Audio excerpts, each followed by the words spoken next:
I've been going through this process of eliminating stuff from my diet. So my guy, Tim Adams, who trains me and sets my nutrition schedule, uh, very good at what he does, very smart guy. And so we would take these weeks. So we'd take a week and we'd cut out sugar.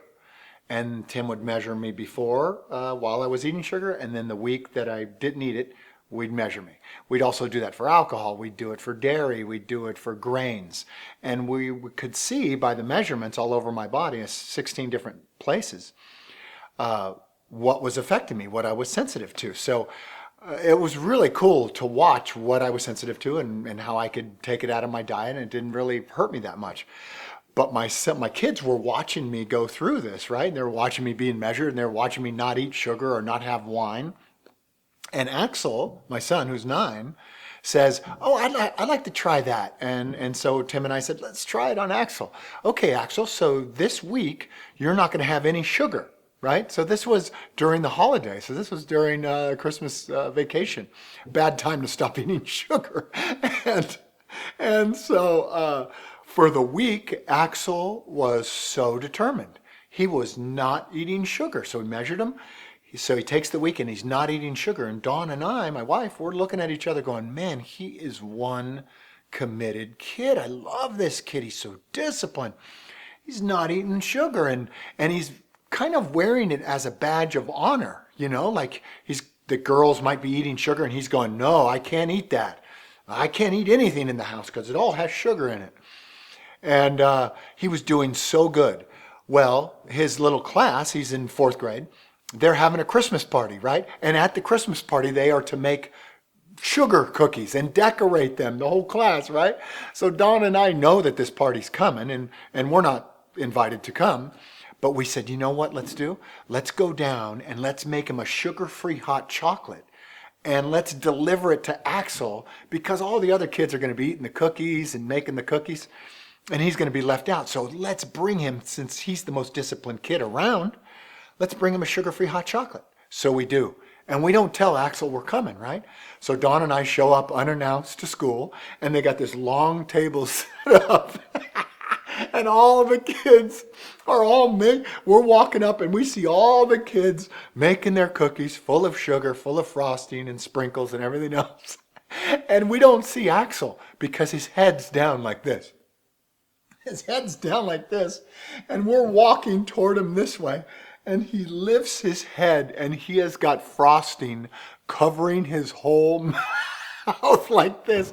And we're coming up delivering the sugar-free hot chocolate. He just looks up and the look on his face was, oh my gosh, I am so busted. And he just looked at us like he was going to be in trouble or something. And Dawn and I just start laughing, going, Axel, what is on your face? I mean, he couldn't get the frosting off quick enough.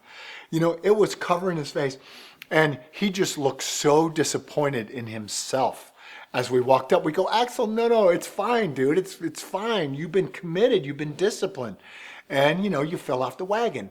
How many of you have had that same experience, during the new year, where you make your resolutions and your goals and your dreams and your plans, and we always fall off the wagon? We do. I have a buddy who said, you know what? I'm not going to take a drink for 60 days. I'm not going to have a drink for 60 days.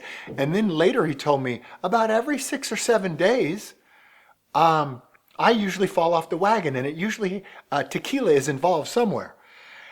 But I told him, I go, look, there is no shame in falling off the wagon. You must remember this. You got to remember this. You got to take it easy on yourself. Don't beat yourself up. I told Axel, I go, look, dude, you had some sugar? So what? We always have tomorrow to begin again. We always have tomorrow morning. And my buddy with the tequila, he goes, every 6, 7 days, tequila. It's fine. Okay? It's fine. Don't beat yourself up, because the next morning, guess what? You start again.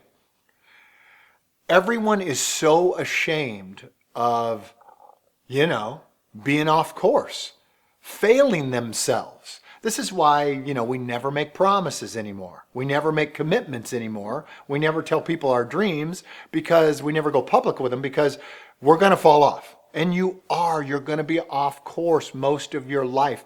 I am too. Most people go, well, Bo, no, you're so disciplined. I'm not. I'm not. I fall off. But you know what I'm really quick at? I'm really quick getting back up on the horse. That's the only thing I'm good at.